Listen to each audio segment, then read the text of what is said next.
Narsipatnam town CI Govindarao మాట్లాడుతున్నాను. ఈ రోజు మాకు ఉదయం నేను పోలీస్ స్టేషన్ ఉండగా ఒక కంప్లైంట్ వచ్చింది.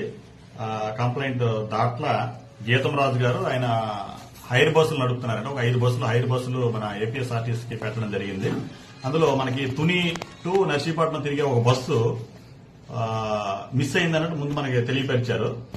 అదేమైందంటే మనకి అది తుని నుంచి నర్సీపట్నం వరకు అది హైర్ బస్సు తిరుగుతుంది, పల్లివెలుగు బస్సు. ఆ బస్సు ఏపీ 31TH0765 నెంబర్ గల బస్సు. ఈ బస్సుని నిన్న డ్రైవర్ గారు నైట్ 10:45 గంటలకు తీసుకొచ్చి తుని స్టాండ్ లో మన ఆర్టీసీ కాంప్లెక్స్ లోనే పార్క్ చేయడం జరిగింది. పార్క్ చేసిన తర్వాత ఆ క్లీనర్ కి అప్పచెప్పాడు అనమాట క్లీన్ చేయమని. క్లీనింగ్ సుమారు 1 గంట వరకు ఆయన క్లీన్ చేసి బస్సుని ఆ తాళం దానికి అది అక్కడ బస్సులోనే వదిలేసి ఆయన ఇంటికి వెళ్ళిపోవడం జరిగింది.